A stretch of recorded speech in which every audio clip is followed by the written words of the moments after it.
तपती और चिलचिलाती धूप के बीच बिहार के किसी सुदूर गांव के खेत में एक छोटा किसान खड़ा है। आसमान की तरफ उसकी नजरें टिकी हैं, लेकिन बादलों का कहीं अता पता नहीं है। सही समय पर बारिश न होने की वजह से उसकी पुरानी और खड़ी फसलें खेतों में ही दम तोड़ रही हैं। एक तरफ बीज, पानी, डीजल और खाद का खर्च लगातार आसमान छूता जा रहा है, तो दूसरी तरफ मंडी में फसल पहुंचते ही उसकी सही कीमत ना मिलने से किसान की कमाई पाताल में धंसती जा रही है। ठीक इसी बेबसी और हताशा के बीच सरकार अचानक 1 जून 2026 से एक ऐसा महाअभियान शुरू कर देती है जिसे जन आंदोलन का नया नाम दिया जा रहा है। सस्पेंस ये है, क्या ये नया अभियान सच में बिहार के दम तोड़ते किसानों के लिए एक संजीवनी बूटी साबित होगा, या फिर पहले की तमाम योजनाओं की तरह ये भी सिर्फ कागजों पर दौड़ने वाला एक सरकारी कार्यक्रम बनकर तोड़ देगा। और ट्विस्ट सिर्फ यही खत्म नहीं होता। ठीक इसी वक्त बिहार की पंचायतों में भी पैसे और फंड का एक ऐसा नया कॉर्पोरेट खेल शुरू हो चुका है, जहां अच्छा काम करने वाले मुखिया जी को छप्पर फाड़ कर पैसा मिलेगा और सुस्ती दिखाने वालों का पत्ता साफ हो जाएगा। क्या ये दोनों बड़े बदलाव मिलकर सचमुच बिहार के गांवों का चेहरा हमेशा के लिए बदल देंगे?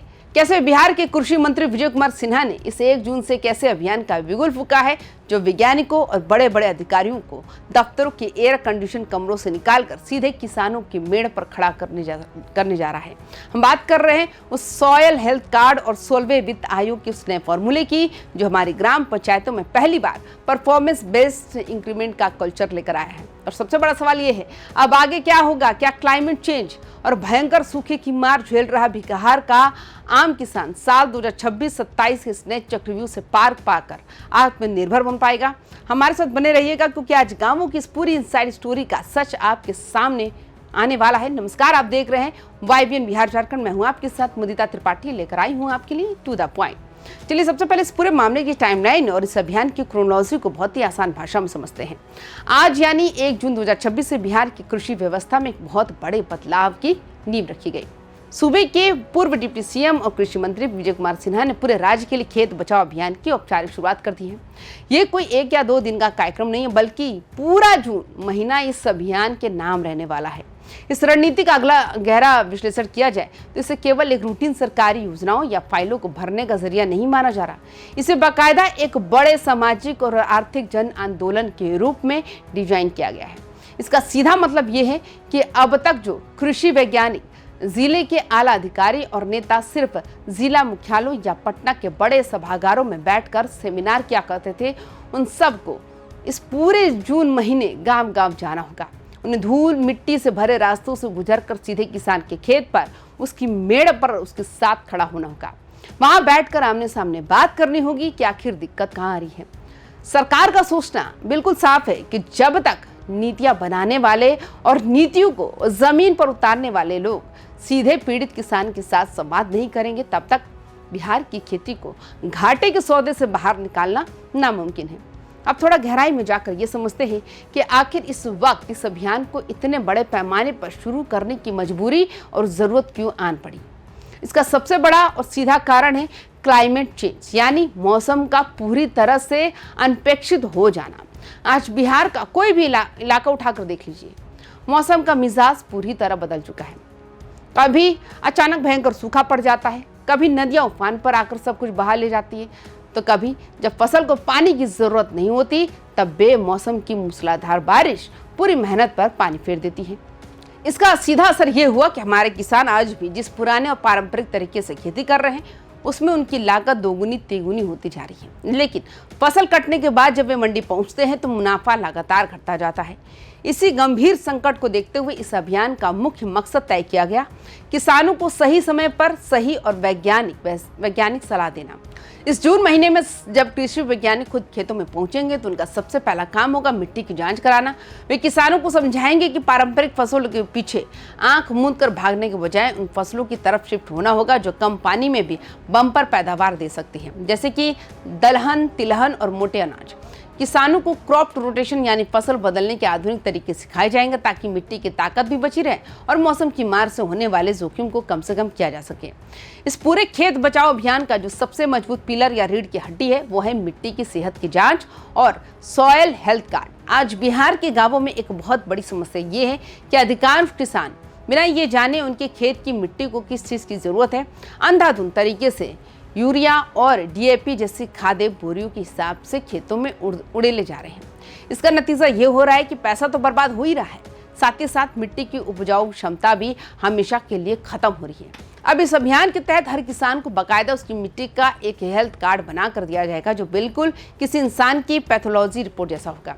वैज्ञानिक किसान को बताएंगे कि भाई तुम्हारी मिट्टी में नाइट्रोजन ज्यादा है या पोटाश कम है, इसलिए तुम्हें सिर्फ इतनी ही मात्रा में खाद डालनी है। इससे सीधे तौर पर किसान की जेब से होने वाला खाद का फालतू खर्च रुक जाएगा, उसकी इनपुट कॉस्ट बढ़ेगी और जब मिट्टी स्वस्थ होगी तो उपज की क्वालिटी और मात्रा दोनों में भारी सुधार आएगा। इसके साथ ही इस अभियान में एक और बहुत बड़े दर्द का इलाज छुपा है और वो है बाजार में मिलने वाली नकली खाद, घटिया बीज और मिलावटी कीटनाशक यानी पेस्टिसाइड्स का धंधा। गांव-गांव में चौपाल लगाकर किसानों को लाइव डेमो के जरिए सिखाया जाएगा कि वे असली और नकली इनपुट्स की पहचान कैसे करें, ताकि वे ठगी का शिकार होने से बच सकें। आपको बता दें कि केवल बिहार की कहानी नहीं है, भारत सरकार ने भी 1 जून से इसे राष्ट्रीय स्तर पर लागू किया है। जहां शिवराज सिंह चौहान ने एमपी के रायसेन से इसका आगाज किया, लेकिन बिहार के भीतर विजय कुमार सिन्हा ने इसे राज्य की स्थानीय जरूरत के हिसाब से और भी ज्यादा आक्रामक रूप दे दिया। कोई भी अभियान तब तक सफल नहीं हो सकता जब तक उसमें स्थानीय लीडरशिप और जन भागीदारी ना हो। इसी बात को ध्यान में रखते हुए इस बार पूरे पंचायत तंत्र को इस काम में झोंक दिया गया। इलाके के सांसदों, विधायकों से लेकर गांव के मुखिया, सरपंच और वार्ड सदस्यों को बाकायदा जिम्मेदारी सौंपी गई है कि वे अपने अपने क्षेत्रों में सक्रिय भूमिका निभाएं। जून के इस महीने में हर पंचायत में कृषि चौपालें लगाई जाएंगी, लेकिन ये चौपालें सिर्फ भाषण देने या चाय बिस्कुट खाने के लिए नहीं होंगी। इसका सबसे बड़ा आकर्षण ये होगा कि जो किसान अब तक सरकारी दफ्तरों के चक्कर काट काट कर अब थक चुके हैं, उन्हें सरकारी योजनाओं का लाभ इसी चौपाल में ऑन द स्पॉट यानी तुरंत दिया जाएगा। जरा इसे टू द पॉइंट होकर समझिए। गांव के छोटे किसान जो आज तक किसान क्रेडिट कार्ड के लाभ से छूटे हुए थे या जिनका नाम किसी तकनीकी गड़बड़ी की वजह से पीएम किसान सम्मान निधि योजना की लिस्ट से कट गया था, उन सबको ढूंढ कर इस अभियान के जरिए जोड़ा जाएगा।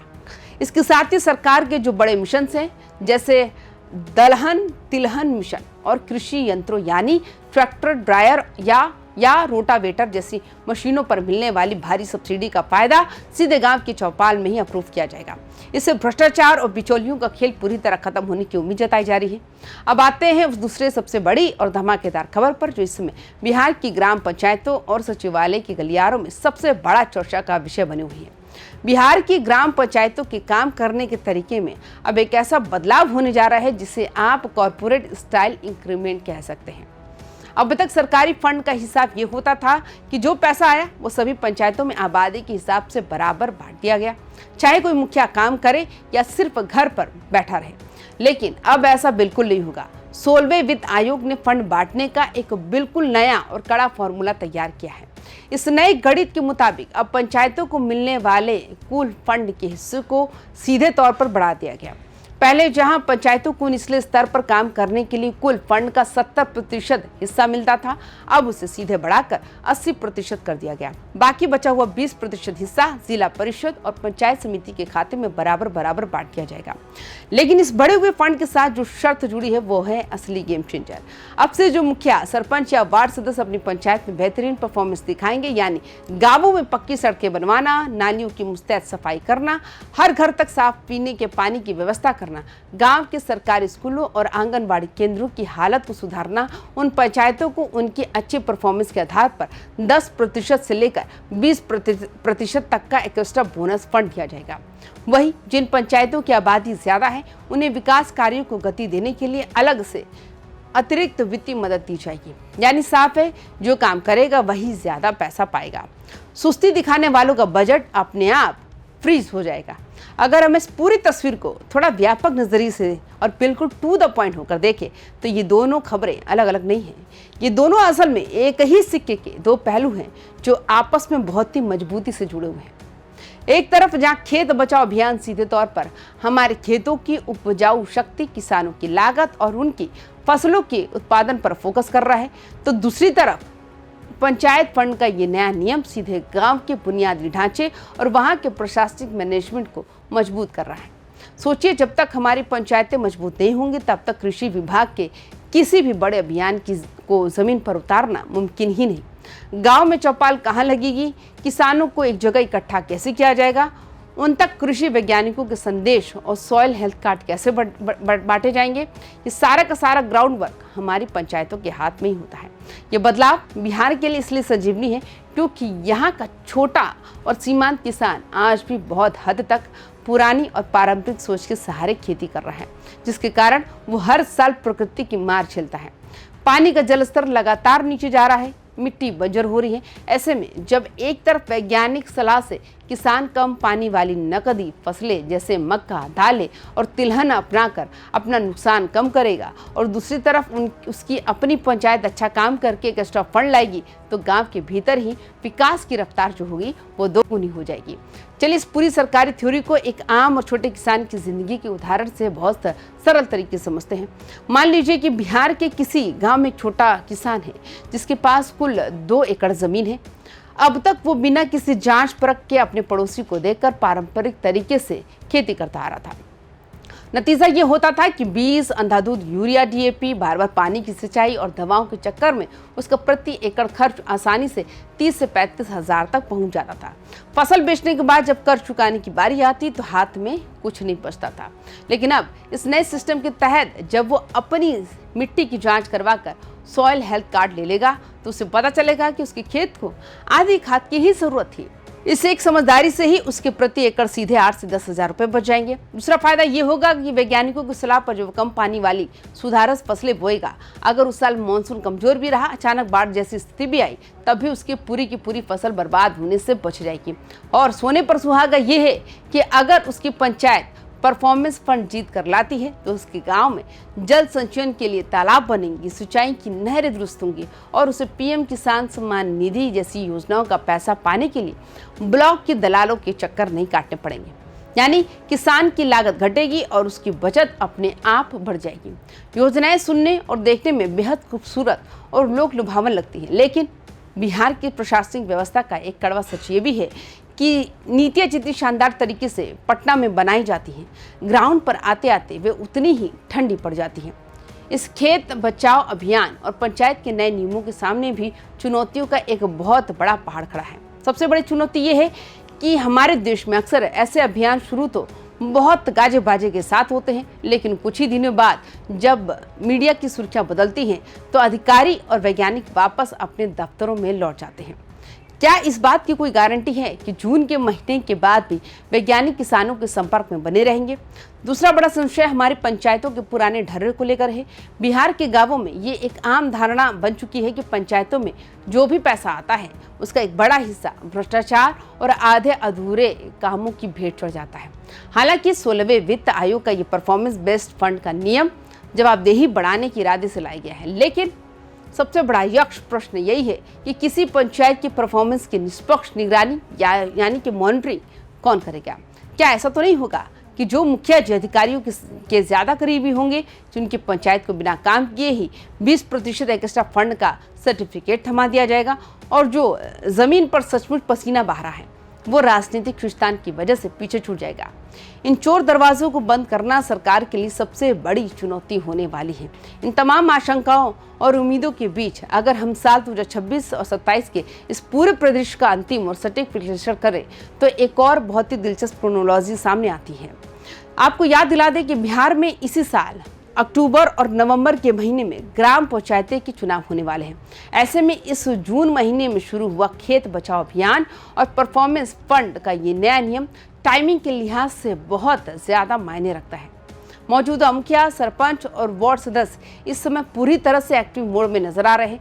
उनके लिए ये जून का महीना और ये अभियान खुद को जनता के बीच साबित करने और अपना रिपोर्ट कार्ड चमकाने का सबसे बेहतरीन मौका है। हर मुखिया ये चाहेगा कि वो अपनी पंचायत को इस 10 से 20% वाले एक्स्ट्रा फंड की लिस्ट में शामिल करवा सके, ताकि चुनाव से ठीक पहले वो गांव में विकास कार्यों की झड़ी लगाकर वोटरों को रिझा सके। राजनीतिक इच्छाशक्ति और चुनावी मजबूरी का ये जो नया कॉम्बिनेशन बना है वो भले ही स्वार्थ के लिए हो, लेकिन इसका सीधा फायदा हमारे गाँव के विकास और किसानों को ही मिलने वाला है। विजय कुमार सिन्हा ने 1 जून से इस बड़े अभियान का आगाज करके अपनी तरफ से एक बड़ा दांव खेल दिया है। अगर प्रशासन ने पूरी ईमानदारी दिखाई तो ये सिस्टम पूरी तरह से पारदर्शी रहा तो साल 2027 तक बिहार की कृषि और ग्रामीण अर्थव्यवस्था की पूरी तस्वीर बदल सकती है। लेकिन अगर ये भी पुराने ढर्रे का एक सामान्य रूटीन कार्यक्रम बनकर रह गया तो बिहार का किसान खुद को एक बार फिर ठगा हुआ महसूस करेगा। अब पूरा जून का महीना इस महाअभियान की परीक्षा का समय है और पंचायतें भी इस नए रेस ट्रैक पर दौड़ने के लिए पूरी तरह तैयार हो रही हैं। अब देखना यह है कि आने वाले दिनों में इसका क्या नतीजा निकलता है। इस पूरे मुद्दे पर आपकी क्या राय है? आप अपनी राय जरूर हमें कमेंट बॉक्स में साझा कर बाकी तमाम खबरों के लिए देखते रहिए YBN बिहार झारखंड। नमस्कार।